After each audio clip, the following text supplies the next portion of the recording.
everybody. I'm very excited about tonight's episode. Now, I know I say that every time. I'm always excited, but I genuinely am. Okay, I know what you guys are thinking. The new hairdo, right? I know, but no, that's not it. Well, I mean, it's kind of it. I mean, it's hot. No, I have one of my dearest friends that was willing to come in tonight to do this. She's a former international beauty queen, model, social activist, actress, social worker, writer. In Hollywood, we refer to her as a triple or quadruple threat. Everyone, my dear, dear friend, Sydney Lipsey. Hi, Sid. Hi, thank you for having me. Thank you for having you. Thank you for coming in on my show. You know I'm always going to make time for you. I was waiting for you to ask me. Oh, honey, you're so, but let's be honest, you're not the easiest to book. Where do we begin? My God, our friendship goes so far back. I know. I originally saw you in a 4th of July parade. Mm-hmm. And that was when you held your international crown. Correct, yes. And I was just so like, wow, she's so beautiful, she's so graceful and all that. Was it like a few months past or something? I think it was only even like a couple of weeks. Really? Was it? Yeah, and then I came in and for the first time, I think I was already booked, but we hadn't officially met yet. A friend of ours Mm-hmm. told me about you, and I had to be honest, I was so nervous. I was so scared. And we just hit it off like that. Mm-hmm. I mean, I looked at a lot of your modeling shots and did a lot of background research on you and everything. I was like, oh boy, this one's going to be a diva. And you're the last thing from it. I'm so laid back. So laid back. Well, then when you got me into judging. Oh, wow, yeah. Thank God you were laid back, because I was anything but laid back. I mean, that's like the only time I'm not laid back is when I'm judging, and I mean, I thought I was a tough judge, and then I remembered reading your comments, I'm like, whoa. Yeah, I kind of attacked. Let's talk about pageantry for a second. So many people for so long have always thought about pageants, Mm-hmm. Objectify women or Mm-hmm. things like that. And when you were teaching me how to judge and what to look for and what not to look for, what to allow, Yeah. what not to allow, I learned so much. These girls, you guys have to be super smart. Mm-hmm. You have to be able, because I was asking questions that were like tough. Yeah. Like, you better be on your game, Yeah. because I'm going to go into the weeds. Yep. And they were just firing answers, saying they're talking back. Mhm. And so it's like massive studying. Mm-hmm. You have to work out constantly. Mm-hmm. And for you, it's just effortless. Well, I think the most important part of any of it is to have a cause that you care about, and that the crown isn't about you. You make the crown about what your cause is. So if you make it... Now, if I had a crown, it would be about me. I brought some extras if you want to. I might put one on later. Yeah. But if you have something that you're focusing on, and you have something that you want to promote during your entire reign, it makes it so much easier, because it's not just about you. It's not only impacting your life, it's impacting the lives of everyone that cause affects. And the other part of it is that you also have to be relatable, because you can know everything. You can go to the gym 4 hours a day, but if someone walks up to you and asks you a question and you can't answer it, I mean, ultimately that's what it's about. You have to bring your cause to the people. Now, I have to be honest, before that, Mm-hmm. before you started teaching me all this, Yeah. I didn't really look at pageants that way. Mm-hmm. Do you think there was a time where it did objectify women and it wasn't that way, and it just slowly pivoted as society grew and women empowerment started? Well, I think our society has also changed. So when some of the biggest pageants that everybody knows started off, things were a lot different, And Yeah, we're not living in 1954 anymore. Right, and some of them have been around even much longer than that. So I think as society keeps evolving, the pageants keep evolving as well, and the contestants keep evolving.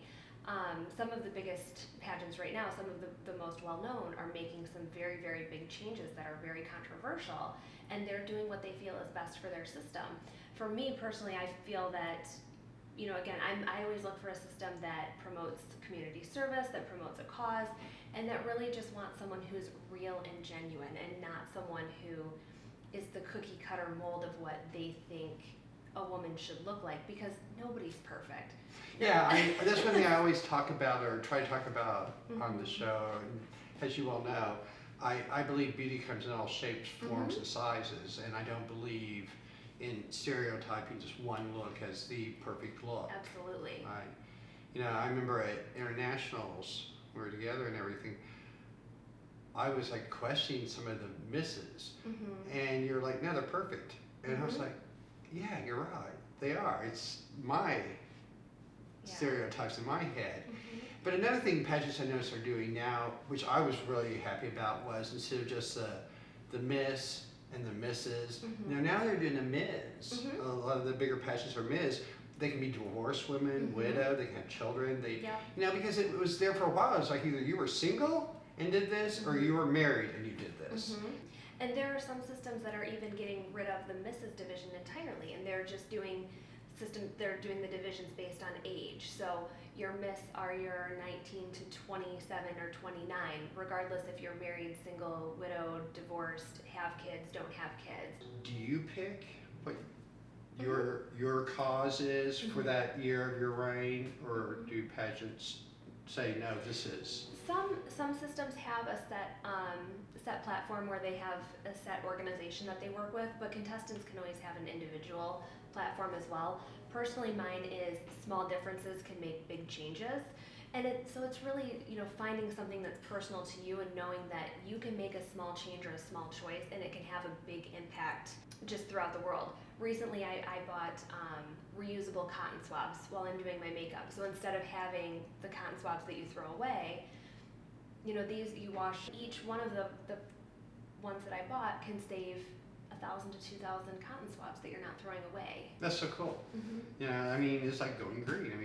Everything is moving forward. Yeah, but again, it's just a small change that can make a big difference. Now, do you feel, because you have a master's in social work, and you're a social activist, I know that. You get on a cause and you're on that cause.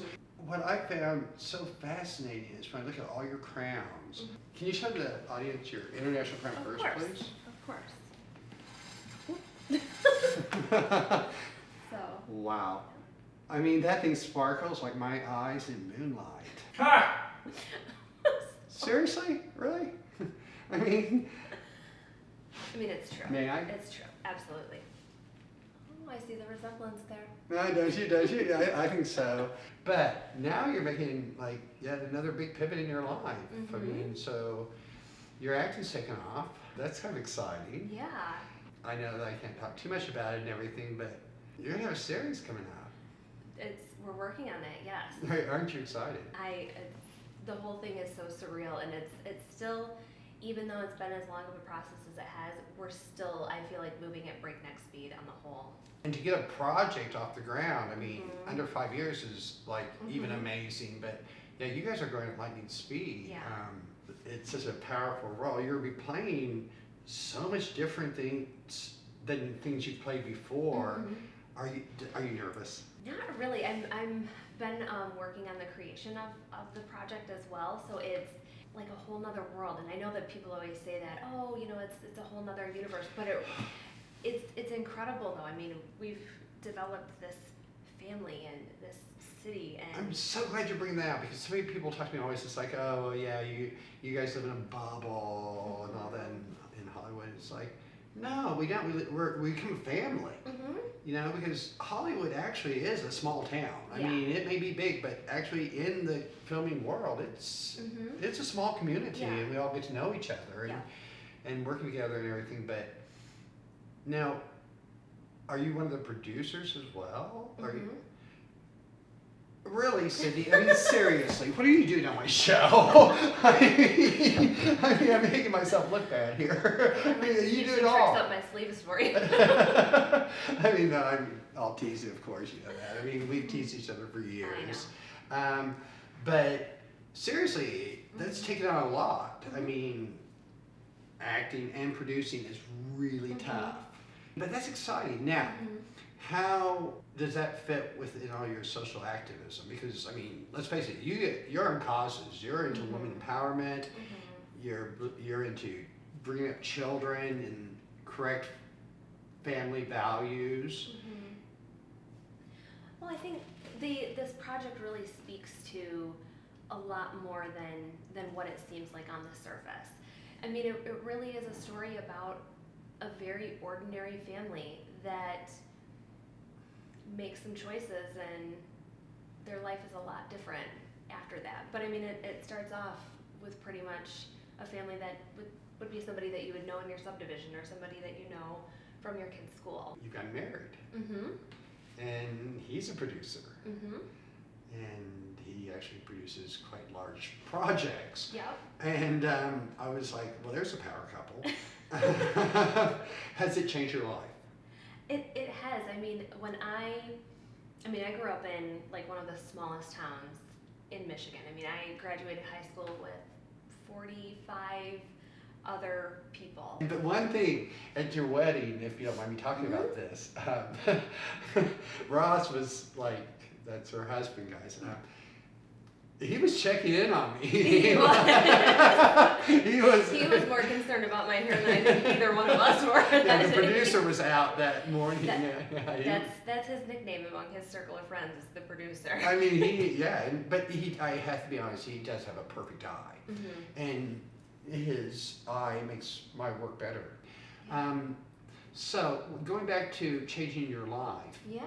Because I really think your new show will be an extreme hit, and later down the line we'll be able to talk more about it. Yes. Will you continue to be able to do your social work? I think, if anything, it will actually give me a larger platform to really promote everything that I want to promote, and make the difference that I want to make in the world. And that's really one of the things that we both have looked at, is that, you know, the higher up the stages, the more you're seen, and then the more people, the more eyes on you, the more you can promote your cause, the more you can try to make the world a better place. You know, if you have a voice, yeah, and a platform, use it. Use that course. moment. You know, the world's watching, and like you talked about, you can maybe, you know, maybe a lot of people didn't like it, but maybe the few you changed their lives with just a little bit, just you know, just made them see things just from a softer perspective or a different perspective. But the thing about you is that you're like a force of nature. Yeah, and I'm not just, you know, fluffing you, because, you know, we've been just dear friends for so long. I feel like I want the audience to really know how I look at you, and it's just, you're just like this force, and you don't back down, but you do it with such class and elegance that it makes me just feel like I want to be her. And I see all your crowds, and I really want to be you. And I can't even get a date. Right. So we'll work on it.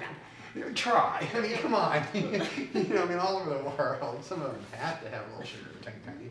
I would think. Look at her; she won't respond. See how she is? She won't even when I even make humorous jokes at her, a little online, she was like, kind of smiles, but never, ever have I ever seen you degrade anyone, put anyone down. But you just never get scared, or do you? I do. I definitely do. But I think that's part of my training as a social worker, and also, you know, performing on stage for so many years. You know, you learn how to put on the face of, this is what's going on. And even in my early days working as a social worker, when I was doing home visits and working for Children's Protective Service and Adult Protective Services, there were lots of really scary situations that I was in. And I think that really made me realize that, like, you know, you just have to take everything one moment at a time. And watching these kids grow up and be so resilient, you know, it really made me realize that some of the things that people really get worked up about really aren't it's really not that big of a deal. So you just take things one step at a time. And when a big challenge gets thrown in front of you, you just look at it and go, okay, what are we gonna do? How do we work through this? What's the first step that we take? And I think one of the things that really stuck with me too is I remember I had a professor in grad school who said, you can't spend too much time in your mind. It's like a dangerous neighborhood. And it so really, the way that she said that was just really stuck with me. It's like, it really is. It's so easy to start spiraling when you're in your own thoughts. And to just pull yourself out of that is actually really, really hard. There are plenty of times in my field in social work where you just have to sit and question, like, am I making a difference? Is what I'm doing does it even matter? So it's not just in entertainment too.